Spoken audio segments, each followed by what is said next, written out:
저는 파프리카의 영양학적 가치나 위대한 야채라는 지식을 나열하려는 것이 아닙니다. 요리를 업으로 하고 있는 제가 그동안 파프리카에 대해 보고 느꼈던 생각을 여러분들과 공유하고 싶어 이 영상을 제작해 보게 되었습니다. 우리가 매일 만나는 파프리카. 하지만 정말로 제대로 만나본 적이 있을까요? 제가 제작하면서 느꼈던 감정을 얼마나 전달할 수 있을지 영상을 만들기까지 많은 고민을 했습니다. 이미 유튜브와 SNS에는 넘쳐 흐르는 지식들이 있어서 더 조심스러웠습니다. 그래서 저는 지식이 아닌 경험을 함께 나누기로 했습니다. 우리가 흔히 아는 파프리카, 아침 식탁의 반찬으로 건강을 위한 샐러드에서 고추나 피망보다는 달고 수분이 많은 먹기 좋은 야채 정도로만 만났을까요? 파프리카를 좀 더 깊이 있게 바라보면서 그 속에 있는 모든 것들이 궁금해지기 시작했습니다. 어쩌면 오늘의 파프리카 요리는 그 호기심의 시작이었는지도 모르겠네요. 지금부터 우리가 알고 있던 파프리카와는 조금 색다른 면을 공유하려 합니다. 오늘 다루는 파프리카는 여러분이 알고 계신 것에서 조금 더 나아간 정도일 겁니다. 누군가의 정성으로 키워져 제 앞에 놓인 이 파프리카는 건강하게 자라 질긴 껍질을 갖게 된 야채가 되었습니다. 어렸을 적 제가 처음 만났던 파프리카를 떠올려 보면 부드럽고 씹을수록 수분이 많아 입안을 시원하게 적셔주는 야채였습니다. 파프리카는 차갑게 생으로 먹어도 부담이 없는 야채입니다. 마치 과일과도 비슷한 느낌이었죠. 온도가 바꾸는 것은 정말 맛뿐일까요? 이제 파프리카가 가진 내면의 느낌을 최대한 분해하고 쪼개보려 합니다. 잘 익은 파프리카의 껍질은 신기하게도 적당한 열에서 꽤 잘 버팁니다. 강한 태양 아래에서 자랐을 파프리카의 껍질은 속에 품은 수분을 지키기 위해 만들어낸 방어막이었을지도 모릅니다.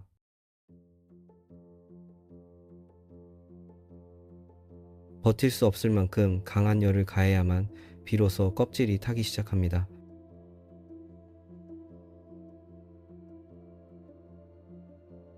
종이가 일정한 속도로 타들어가는 것과 달리 같은 불길에도 완전히 다른 속도로 변해갔는데요. 지속적으로 열을 가하고 적당한 시간이 지나자 껍질은 완전히 검게 변했습니다. 이 순간 저는 궁금해집니다. 파프리카는 지금 어떤 맛과 향을 가졌을까?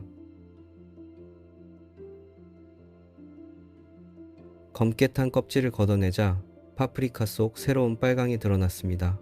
날것이 가진 생생한 풋내는 사라지고 스모크 향을 머금은 진한 파프리카만의 향기가 남았습니다. 흐르는 물에 깨끗하게 껍질을 벗겨낸 파프리카로 이제 퓨레를 만들어 봅니다.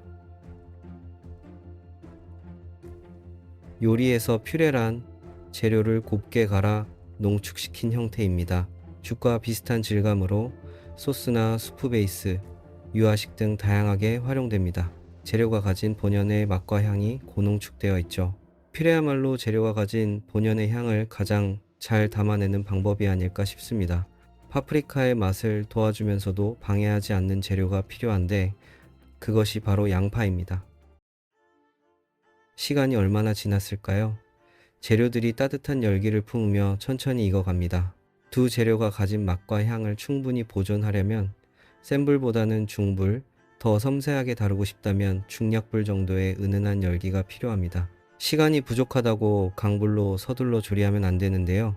가열 속도가 빨라질수록 파프리카와 양파의 향은 그만큼 빨리 날아가 버립니다. 이때 소금과 오일을 섬세하게 사용하는데요.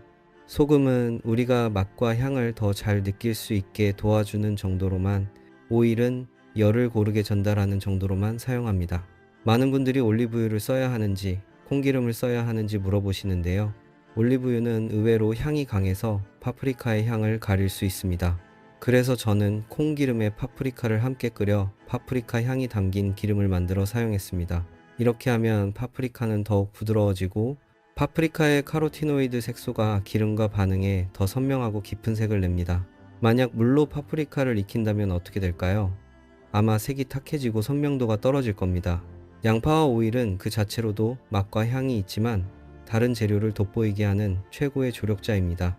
상황에 따라 변화무쌍하게 역할을 바꾸는 놀라운 재료죠. 스스로도 빛나면서 때로는 다른 일을 더 빛나게 하는, 주변에는 양파 같은 더 많은 재료들도 있지 않을까요? 뜨거운 열기를 견뎌낸 파프리카와 양파, 이제 수분이 많이 줄어들었을 텐데요. 블렌더로 으깨고 부수어 고운 입자로 만들면서 원래의 형태를 완전히 무너뜨려 봅니다. 처음에 짙은 빨간색에서 이제는 따뜻한 주황빛으로 새롭게 태어났습니다. 퓨레는 오히려 더 밝은 색으로 변했습니다. 이제야 파프리카가 숨기고 있던 본래의 색을 만난 걸까요? 예상하지 못한 색을 품은 파프리카 퓨레가 이제서야 그 내면을 보여준 것 같습니다. 저는 더욱 조심스럽게 섬세하게 맛을 느끼며 다뤄봅니다. 아주 소량의 소금으로 간을 맞추고 올리브 오일로 농도와 향을 조절하는데요. 이젠 파프리카의 시원함은 사라졌지만 그동안 숨어있던 진득한 향과 본연의 색을 만날 수 있게 되었습니다. 어디선가 느껴본 듯하면서도 잘 익은 파프리카가 보여주는 이 맛과 향은 더 진지하고 다양한 모습으로 다가왔습니다. 파프리카 퓨레에 생파프리카를 찍어 먹으면 어떤 맛일까요? 시원함도, 진한 맛과 향도, 뜨거운 열기가 만들어낸 스모크한 향도 모두 한 번에 느낄 수 있었습니다. 이제 한 걸음 더 나아가 파프리카의 시원한 맛으로 샐러드를 만들고 스모크 향이 담긴 껍질을 재현해 완전히 새로운 파프리카를 만들어 보려 합니다. 이제 앞서 태워서 제거했던 그 껍질의 질감을 이번엔 다르게 재구성해 봅니다. 파프리카 퓨레에 옥수수 전분과 이소말트를 넣어 새로운 껍질을 만들어 보려 하는데요. 주황빛 퓨레를 다시 검게 만들기 위해 이번엔 오징어 먹물을 사용해 색을 더해 봅니다. 각 재료들은 파프리카 껍질을 재구성하는 데 중요한 역할을 합니다. 옥수수 전분은 열과 만나 호화되면서 접착제 역할을 하고 설탕의 일종인 이소말트는 습기에 강해 바삭함을 오래 유지시켜줍니다. 만든 반죽을 테프론 시트 위에 1mm 두께로 얇게 펴 바른 뒤 130도 오븐에서 20분간 구워줍니다. 구운 반죽을 꺼내 살짝 당겨보며 탄력을 확인하고 아직 따뜻할 때 둥근 틀로 모양을 잡아줍니다. 식으면서 금방 굳어버리기 때문에 필요할 때마다 오븐에서 다시 데우며 작업합니다. 이렇게 만든 파프리카 껍질, 이미 아시는 분들도 계실 텐데요. 이것을 우리는 티일이라고 부릅니다. 이 티일을 오늘의 컨셉인 시가 형태로 만들어 볼 겁니다. 부서진 파프리카가 퓨레가 되고 퓨레가 다시 티일이 되는 것처럼 무너졌다가 다시 단단해지고 유연해지는 이 방법이 제가 요리를 공부하며 겪었던 과정과 너무나 닮아 있었습니다. 우리도 때로는 완전히 무너져야 새로운 모습으로 거듭날 수 있는 것 아닐까요? 이제 이 검은 티일 속에 무엇을 담을까요? 다음 시간에는 이 시가 속을 채우는 또 다른 파프리카의 변신을 보여드리겠습니다. 오늘은 여기까지입니다.